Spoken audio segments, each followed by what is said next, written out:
Então, olha só, irmãos, o que o Senhor vai dizer agora a partir do verso 20, né?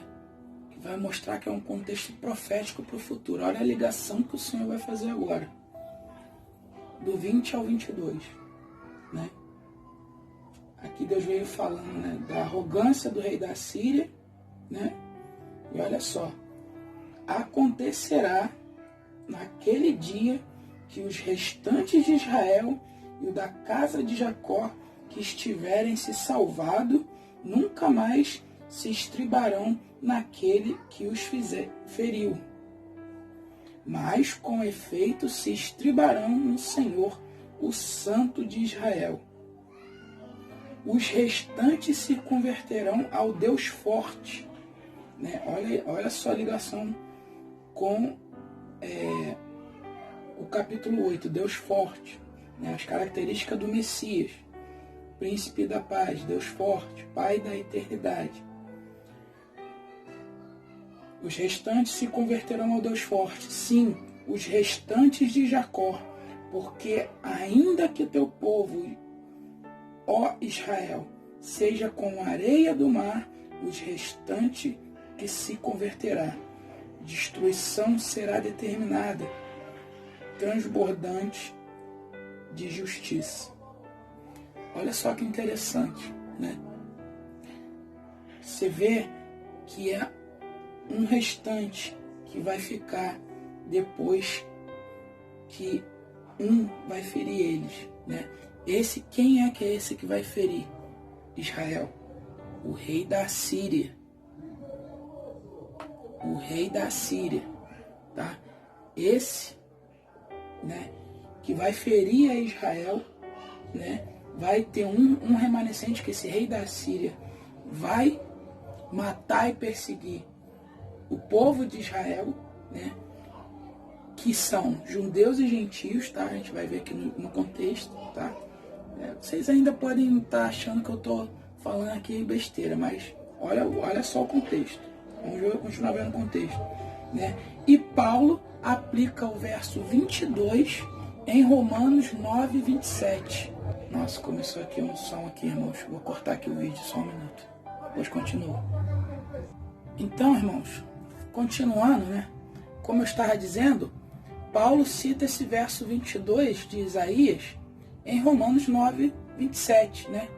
E ali, esse contexto geral de Romanos 9, né? Você vê que Paulo vai falar da chamada dos judeus, da chamada dos gentios, entendeu?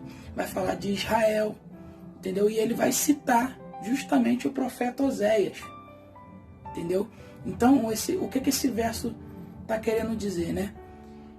Ainda que os números dos filhos de Israel seja como a areia que está na praia do mar, né?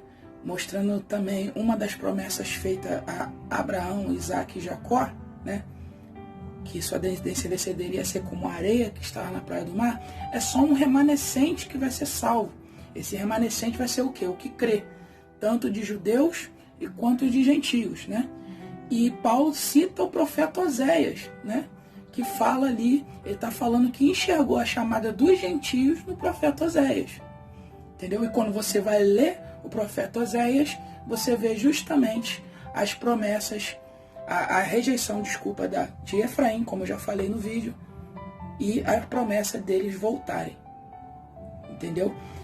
Inclusive, esse verso que ele cita de Oséias está falando de Efraim, e ele aplicou para a chamada dos gentios.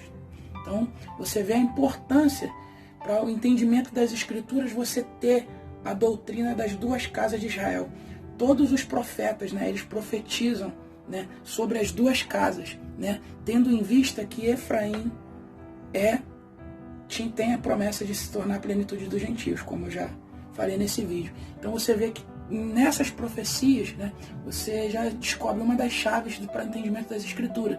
Você vê que nessas profecias, né, a qual estão os profetas dos últimos dias, né, estão ali os gentios, entendeu? Então, para você ter o melhor entendimento das profecias dos últimos dias, né, de tudo que está no Apocalipse, essa é uma das principais chaves para você entender, né, as profecias que estão no Apocalipse. Entender as duas casas de Israel e a chamada dos gentios, né? O que Paulo e os apóstolos todos pregavam, tá? Isso está em todo o Novo Testamento. Quando você tem esse estudo completo na mente, você só enxerga também isso. Você vê que isso está na mente dos apóstolos. Os apóstolos ensinavam isso, tá? Eu vou indicar um estudo, vou deixar o link do estudo completo das duas casas. Quem se interessar, por favor, assista, tá? Vocês vão ver que maravilhas, né, que Deus fez. O plano de Deus, né, o plano que Deus montou, né, que foi perfeito, né? E todas as promessas que Deus fez já avisando a salvação dos gentios, tá? Não foi algo repentino, assim que como os judeus rejeitaram o Messias, aí ele foi para os gentios. Não, era algo que já estava previsto desde os patriarcas. Amém? Então, agora, né, a gente vai continuar lendo aí, né? Parei no verso 22. 23. Porque é uma destruição, e essa já determinada. O Senhor, né? O Senhor dos exércitos executará no meio da terra, né? A mesma coisa aqui que apareceu ali no verso 16, né? Aqui está o Senhor. Mas aqui é Adoni Yahweh, né?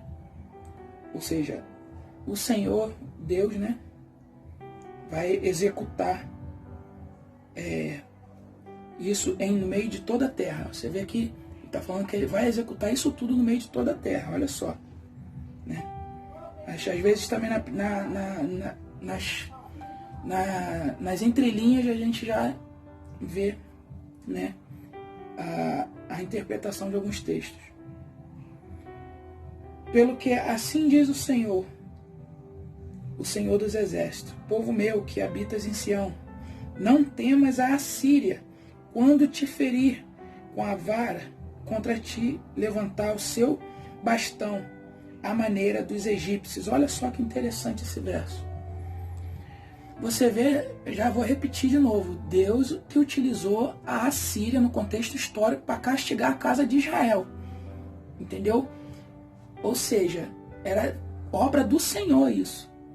E após esse fato, né, que a Assíria, no contexto histórico, levou cativo Efraim, né, e depois dispersou entre as nações, o rei da Síria se levantou contra Judá e Deus livrou.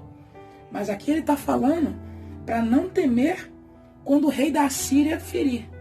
Você está entendendo? Olha as coisas proféticas espirituais que apontam para o futuro. Você vê que aqui a Síria vai ferir sim todo o povo, tanto casa de Israel quanto casa de Judá. E aqui ele está falando que iria ferir da maneira que os egípcios feriram, né, Israel no passado. Olha o contexto do Egito sendo revivido, né? Você vê lá em Apocalipse 12, né, o contexto do Egito sendo revivido também. A mulher que indo para o deserto, né, e ali a besta lança contra ela os exércitos, né, e ali a terra draga, né, o exército do anticristo, né? E você vê ali, né, um pouco da comparação, né, do contexto do Egito já sendo revivido. Aí algumas coisas, né, que aconteceu ali no contexto do Egito no passado, Deus utilizou também como figura do que vai acontecer no futuro, tá? Por isso que Deus está falando isso aqui. Vamos continuar lendo. Porque daqui a bem pouco, se cumprirá a minha indignação e a minha ira para consumir, né? Para consumir quem? O rei da Síria. Aqui já vai começar a falar um pouco da ira de Deus, né? O rei da Síria vai vir castigar, né, o povo de Israel, e por causa disso que Deus vai derramar a sua ira, né? As 7 taças da ira de Deus. É aquilo que eu falei no vídeo anterior, né? A ira de Deus são as 7 taças. Esse verso aqui já mostra, né, que a ira de Deus é as taças. Aí a grande tribulação não é a ira de Deus. Bem que Deus também vai estar ali agindo também durante a grande tribulação, né? Enquanto tiver perseguição, vai estar agindo também Lógico que isso vai ter permissão de Deus, né? Para que tudo aquilo está acontecendo, mas a ira é da besta, né? E de Satanás contra o povo de Deus, né? E por causa dessa ira, dessa perseguição, Deus vai vir e derramar sua ira sobre a besta e o falso profeta. 26. Porque o Senhor dos Exércitos suscitará contra ela um flagelo, como a matança de Midian, junto à penha de Horebe, e a sua vara estará sobre o mar. E ele levantará como fez no Egito. Olha só, mais um verso comprovando o que eu estou falando aqui, que o contexto do Egito vai ser revivido, né? Por isso que ali em Apocalipse você vê algumas coisas que aconteceu, né, no contexto ali, quando Israel foi cativa no Egito, né? Foi escravizada e foi liberta ali, né? Você vê ali as duas testemunhas que têm poder de converter as águas em sangue, foi uma coisa que Moisés fez, entendeu? Então você vê várias coisas ali em Apocalipse que relembram um pouco, né? Até a esposa indo para o deserto, né? Que ali é a igreja indo para o deserto para fugir da perseguição e da marca da besta. Vamos continuar lendo, 27. Acontecerá naquele dia que o peso será tirado do teu ombro e o seu jugo do teu pescoço, o jugo que será despedaçado por causa da gordura. A Assíria vem a Ayat, passa por Migron e Micamais, larga a sua bagagem.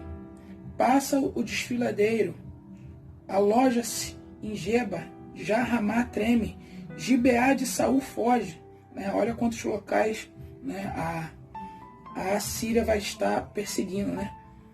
Ergue com estrídulo a voz, ó filha de Galim, ouve, ó Laís, ó pobre Ananote. Verso 31. Madmena se dispersa, os moradores de Gebim fogem para salvar-se. 32. Nesse mesmo dia a Assíria passará em Nob e agitará o punho ao monte da filha de Sião, o outreiro de Jerusalém. Você está vendo? A Assíria vai invadir Jerusalém, né? Já é um texto que mostra que a Assíria vai também invadir Jerusalém. E no contexto histórico não invadiu. Mais um verso que você vê e enxerga, né? Algo que aponta para o futuro. E é a Assíria que vai trazer esse castigo, né, no tempo do fim. Tá bom?